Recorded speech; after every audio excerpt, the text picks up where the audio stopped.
Shalom friends, एक बार फिर से आप सभी का स्वागत है। आज मैं आपके लिए लेकर आई हूँ एक 1 ईयर बाइबल रीडिंग कैलेंडर। अगर आपका कोई बाइबल रीडिंग रूटीन नहीं है और आप कभी भी अपनी पूरी बाइबल कंप्लीट नहीं कर पाए हैं, तो ये वीडियो आपके लिए है। इसमें ओल्ड टेस्टमेंट और न्यू टेस्टमेंट के सभी चैप्टर्स को डे वाइज ऑर्गेनाइज किया गया है। डे 1 से लेकर डे 365 तक के सभी चैप्टर्स आपको यहाँ मिलेंगे। डे 365 पर आप अपनी पूरी बाइबल कंप्लीट कर पाएंगे, तो आप इसके द्वारा आशीषित हों। और अगर आपको ये वीडियो पसंद आती है तो आप अपने फैमिली और फ्रेंड्स से शेयर करें, और अगर आप चाहें तो आप सब्सक्राइब, लाइक और कमेंट भी करें और बेल आइकन को प्रेस करके नोटिफिकेशन ऑन करना ना भूलें। So praise the lord, shalom to everyone. Let's get started. Day 155, chapter number 13, यारोबाम के साथ अबीहा का युद्ध। यारोबाम के 8वें वर्ष में अबीहा यहूदा पर राज्य करने लगा। वह 3 वर्ष तक यरूशलेम में राज्य करता रहा। उसकी माता का नाम मीकायाह था, जो गिबावासी उरियेल की बेटी थी। फिर अबीहा और यारोबाम के बीच में लड़ाई हुई।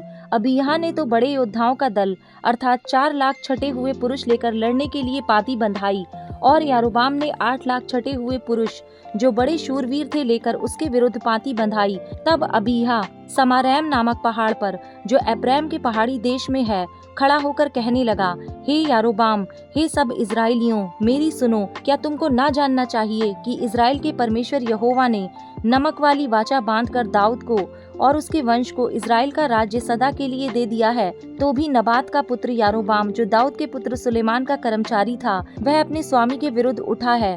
उसके पास हल्के और ओछे मनुष्य इकट्ठा हो गए हैं। और जब सुलेमान का पुत्र रहोबियाम लड़का और अल्हड़ मन का था और उनका सामना ना कर सकता था, तब वे उसके विरुद्ध सामर्थी हो गए। अब तुम सोचते हो कि हम यहोवा के राज्य का सामना करेंगे, जो दाऊद की संतान के हाथ में है, क्योंकि तुम सब मिलकर बड़ा समाज बन गए हो, और तुम्हारे पास वे सोने के बछड़े भी हैं, जिन्हें यारोबाम ने तुम्हारे देवता होने के लिए बनवाया। क्या तुमने यहोवा के याजकों को अर्थात हारून की संतान और लेवियों को निकालकर देश देश के लोगों के समान याजक नियुक्त नहीं कर लिए? जो कोई एक बछड़ा और 7 मेढ़े अपना संस्कार कराने को ले आता, वह उनका याजक हो जाता है, जो ईश्वर नहीं है, परंतु हम लोगों का परमेश्वर यहोवा है, और हमने उसको नहीं त्यागा। और हमारे पास यहोवा की सेवा टहल करने वाले याजक हारून की संतान और अपने अपने काम में लगे हुए लेवीय हैं। वे नित्य सवेरे और सांझ को यहोवा के लिए होम बलि और सुगंध द्रव्य का धूप जलाते हैं, और शुद्ध मेज पर भेंट की रोटी सजाते और सोने की दीवट और उसके दीपक सांझ सांझ को जलाते हैं। हम तो अपने परमेश्वर यहोवा की आज्ञाओं को मानते रहे हैं, परंतु तुमने उसको त्याग दिया है। देखो, हमारे संग हमारा प्रधान परमेश्वर है, और उसके याजक तुम्हारे विरुद्ध सांस बांध कर फूंकने की तुरहियां लिए हुए भी हमारे साथ हैं। हे इजराइलियों, अपने पूर्वजों के परमेश्वर यहोवा से मत लड़ो, क्योंकि तुम सफल ना होगे। परंतु यारोबाम ने घातकों को उनके पीछे भेज दिया। वे तो यहूदा के सामने थे और घातक उनके पीछे थे। जब यहूदियों ने पीछे मुंह फेरा तो देखा कि हमारे आगे और पीछे दोनों ओर से लड़ाई होने वाली है। तब उन्होंने यहोवा की दुहाई दी और याजक तुरहियों को फूंकने लगे। तब यहूदी पुरुषों ने जय जयकार किया, और जब यहूदी पुरुषों ने जय जयकार किया, तब परमेश्वर ने अबीहा और यहूदा के सामने यारोबाम और सारे इजराइलियों को मारा। तब इजराइली यहूदा के सामने से भागे, और परमेश्वर ने उन्हें उनके हाथ में कर दिया। अबीहा और उसकी प्रजा ने उन्हें बड़ी मार से मारा, यहाँ तक कि इजराइल में से 5 लाख छटे हुए पुरुष मारे गए। उस समय तो इजराइली दब गए, और यहूदी इस कारण प्रबल हुए कि उन्होंने अपने पितरों के परमेश्वर यहोवा पर भरोसा रखा था। तब अबीहा ने यारोबाम का पीछा करके उससे बेतेल, यशाना और एप्रोन नगरों और उनके गांवों को ले लिया। अबीहा के जीवन भर यारोबाम फिर सामर्थी ना हुआ, और यहोवा ने उसको ऐसा मारा कि वह मर गया। परंतु अबीहा और भी सामर्थी हो गया, और 14 स्त्रियां ब्याह लीं, जिनसे 22 बेटे और 16 बेटियां उत्पन्न हुईं। अबीहा के काम और उसकी चाल चलन और उसके वचन इद्दो नबी की कथा में लिखे हैं। चैप्टर नंबर 14, यहूदा में आसा का राज्य। अंत में अबीहा अपने पुरखाओं के संग सो गया, और उसको दाऊदपुर में मिट्टी दी गई, और उसका पुत्र आसा उसके स्थान पर राज्य करने लगा। इसके दिनों में 10 वर्ष तक देश में चैन रहा। आसा ने वही किया जो उसके परमेश्वर यहोवा की दृष्टि में अच्छा और ठीक था।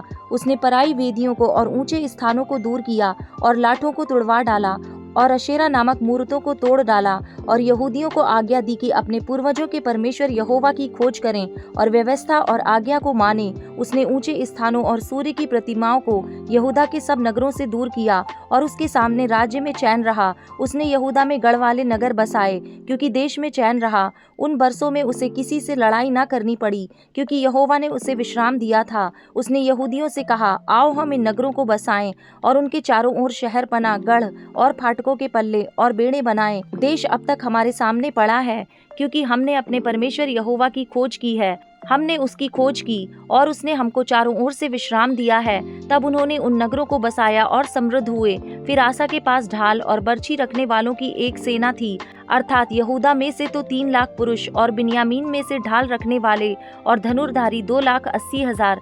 ये सब शूरवीर थे। उनके विरुद्ध 10 लाख पुरुषों की सेना और 300 रथ लिए हुए जेरह नामक एक कूशी निकला और मारेशा तक आ गया।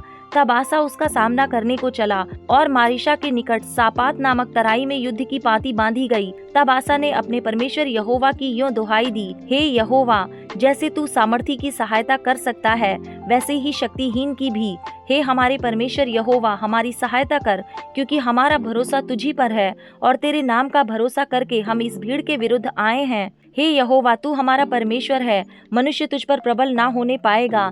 तब यहोवा ने कुशियों को आसा और यहूदियों के सामने मारा और कुशी भाग गए।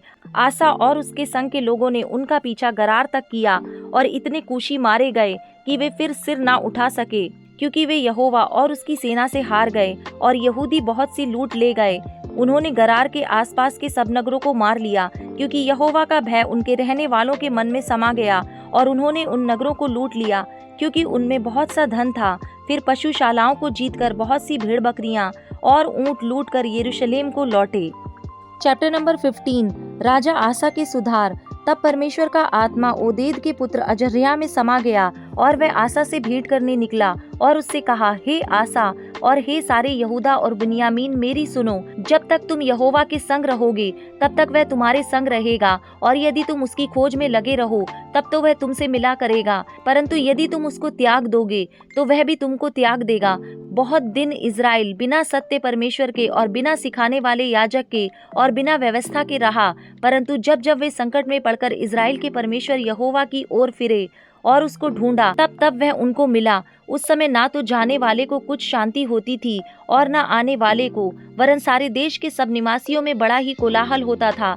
जाति से जाति और नगर से नगर कूच किए जाते थे, क्योंकि परमेश्वर नाना प्रकार का कष्ट देकर उन्हें घबरा देता था। परंतु तुम लोग हियाव बांधो और तुम्हारे हाथ ढीले ना पड़ें, क्योंकि तुम्हारे काम का बदला मिलेगा।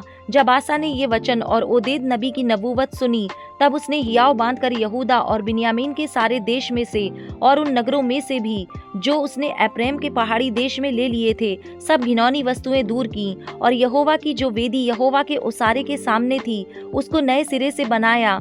उसने सारे यहूदा और बिन्यामीन को और एप्रैम, मनश्शे और शिमोन में से जो लोग उसके संग रहते थे उनको इकट्ठा किया, क्योंकि वे यह देखकर कि उसका परमेश्वर यहोवा उसके संग रहता है, इज़राइल में से बहुत से उसके पास चले आए थे।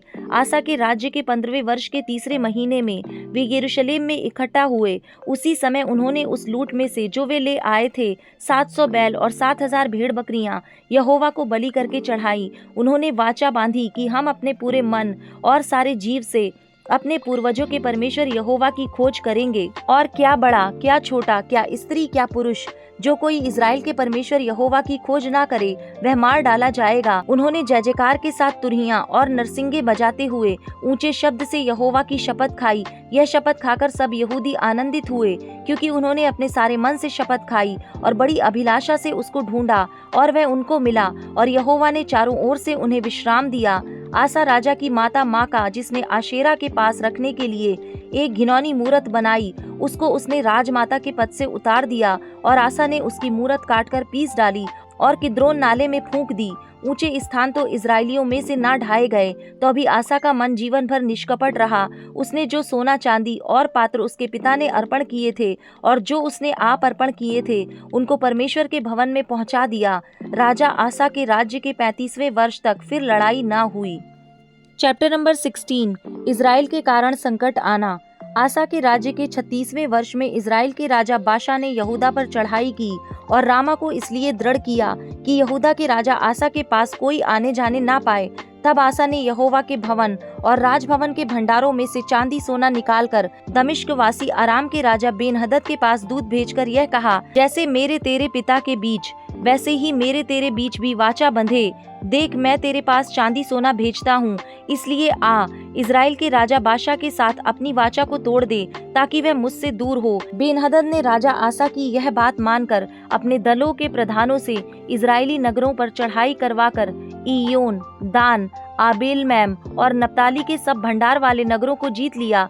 यह सुनकर बादशाह ने रामा को दृढ़ करना छोड़ दिया और अपना वह काम बंद करा दिया।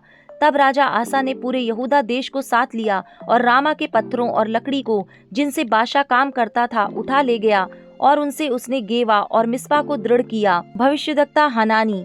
उस समय हनानी दर्शी यहूदा के राजा आसा के पास जाकर कहने लगा, तूने जो अपने परमेश्वर यहोवा पर भरोसा नहीं रखा वरन अराम के राजा ही पर भरोसा रखा है, इस कारण अराम के राजा की सेना तेरे हाथ से बच गई है। क्या कूशियों और लूबियों की सेना बड़ी ना थी और क्या उसमें बहुत से रथ और सवार ना थे? तो अभी तूने यहोवा पर भरोसा रखा था, इस कारण उसने उनको तेरे हाथ में कर दिया। देख, यहोवा की दृष्टि सारी पृथ्वी पर इसलिए फिरती रहती है कि जिनका मन उसकी ओर निष्कपट रहता है, उनकी सहायता में वह अपनी सामर्थ्य दिखाए। तूने यह काम मूर्खता से किया है, इसलिए अब से तू लड़ाइयों में फंसा रहेगा। तब आसा दर्शी पर क्रोधित हुआ और उसे काठ में ठुकवा दिया, क्योंकि वह उसकी ऐसी बात के कारण उस पर क्रोधित था।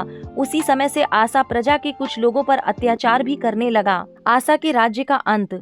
आदि से लेकर अंत तक आसा के काम यहूदा और इज़राइल के राजाओं के वृत्तांत में लिखे हैं। अपने राज्य के 39वें वर्ष में आसा को पांव का रोग हुआ और वह रोग अत्यंत बढ़ गया, तो अभी उसने रोगी होकर यहोवा की नहीं वैद्यों ही की शरण ली। अंत में आसा अपने राज्य के 41वें वर्ष में मर के अपने पुरखाओं के साथ सो गया। तब उसको उसी की कब्र में जो उसने दाऊदपुर में खुदवा ली थी मिट्टी दी गई और वह सुगंध द्रव्यों और गंधी के काम के भांति भांति के मसालों से भरे हुए एक बिछौने पर लिटा दिया गया और बहुत सा सुगंध द्रव्य उसके लिए जलाया गया। John chapter number 14। परमेश्वर तक पहुंचने का मार्ग। तुम्हारा मन व्याकुल ना हो, परमेश्वर पर विश्वास रखो और मुझ पर भी विश्वास रखो। मेरे पिता के घर में बहुत से रहने के स्थान हैं, यदि ना होते तो मैं तुमसे कह देता, क्योंकि मैं तुम्हारे लिए जगह तैयार करने जाता हूँ। और यदि मैं जाकर तुम्हारे लिए जगह तैयार करूँ तो फिर आकर तुम्हें अपने यहाँ ले जाऊंगा, कि जहाँ मैं रहूँ वहाँ तुम भी रहो। जहाँ मैं जाता हूँ तुम वहाँ का मार्ग जानते हो। थोमा ने उससे कहा, हे प्रभु, हम नहीं जानते कि तू कहाँ जा रहा है, तो मार्ग कैसे जाने? यीशु ने उससे कहा, मार्ग और सत्य और जीवन मैं ही हूँ। बिना मेरे द्वारा कोई पिता के पास नहीं पहुँच सकता। यदि तुमने मुझे जाना होता तो मेरे पिता को भी जानते और अब उसे जानते हो और उसे देखा भी है।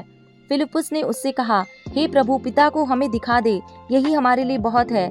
यीशु ने उससे कहा, हे फिलिप्पुस, मैं इतने दिन से तुम्हारे साथ हूँ और क्या तू मुझे नहीं जानता? जिसने मुझे देखा है उसने पिता को देखा है। तू क्यों कहता है कि पिता को हमें दिखा? क्या तू विश्वास नहीं करता कि मैं पिता में हूँ और पिता मुझ में है? ये बातें जो मैं तुमसे कहता हूँ अपनी ओर से नहीं कहता, परंतु पिता मुझ में रहकर अपने काम करता है। मेरा विश्वास करो कि मैं पिता में हूँ और पिता मुझ में है, नहीं तो कामों ही के कारण मेरा विश्वास करो। मैं तुमसे सच सच कहता हूँ कि जो मुझ पर विश्वास रखता है ये काम जो मैं करता हूँ वह भी करेगा, वरन इनसे भी बड़े काम करेगा, क्योंकि मैं पिता के पास जाता हूँ। जो कुछ तुम मेरे नाम से मांगोगे वही मैं करूँगा, कि पुत्र के द्वारा पिता की महिमा हो। यदि तुम मुझसे मेरे नाम से कुछ मांगोगे तो मैं उसे करूँगा। पवित्र आत्मा की प्रतिज्ञा। यदि तुम मुझसे प्रेम रखते हो तो मेरी आज्ञाओं को मानोगे। मैं पिता से विनती करूंगा और वह तुम्हें एक सहायक देगा, कि वह सर्वदा तुम्हारे साथ रहे, अर्थात सत्य का आत्मा, जिसे संसार ग्रहण नहीं कर सकता, क्योंकि वह ना उसे देखता है और ना उसे जानता है। तुम उसे जानते हो क्योंकि वह तुम्हारे साथ रहता है और वह तुम में होगा। मैं तुम्हें अनाथ नहीं छोड़ूंगा। मैं तुम्हारे पास आता हूँ और थोड़ी देर रह गई है कि फिर संसार मुझे ना देखेगा, परंतु तुम मुझे देखोगे, इसलिए कि मैं जीवित हूँ, तुम भी जीवित रहोगे। उस दिन तुम जानोगे कि मैं अपने पिता में हूँ और तुम मुझ में और मैं तुम में। जिसके पास मेरी आज्ञाएं हैं और वह उन्हें मानता है वही मुझसे प्रेम रखता है, और जो मुझसे प्रेम रखता है उससे मेरा पिता प्रेम रखेगा और मैं उससे प्रेम रखूंगा और अपने आप को उस पर प्रकट करूंगा। उस यहूदा ने जो इस्करियोती ना था उससे कहा, हे प्रभु, क्या हुआ कि तू अपने आप को हम पर प्रकट करना चाहता है और संसार पर नहीं?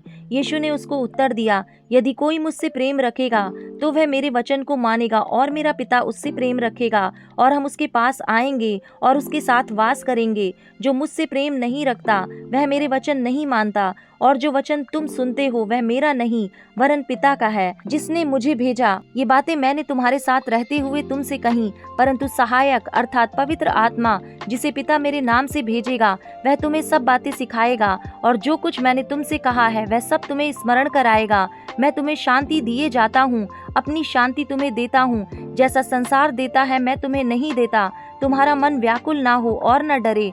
तुमने सुना है कि मैंने तुमसे कहा, मैं जाता हूँ और तुम्हारे पास फिर आऊंगा। यदि तुम मुझसे प्रेम रखते तो इस बात से आनंदित होते कि मैं पिता के पास जाता हूँ, क्योंकि पिता मुझसे बड़ा है। और मैंने अब इसके होने से पहले तुमसे कह दिया है कि जब वह हो जाए तो तुम विश्वास करो। मैं अब तुम्हारे साथ और बहुत बातें ना करूँगा, क्योंकि इस संसार का सरदार आता है, मुझ पर उसका कोई अधिकार नहीं, परंतु यह इसलिए होता है कि संसार जाने कि मैं पिता से प्रेम रखता हूँ, और जैसे पिता ने मुझे आज्ञा दी मैं वैसे ही करता हूँ। उठो, यहाँ से चलें।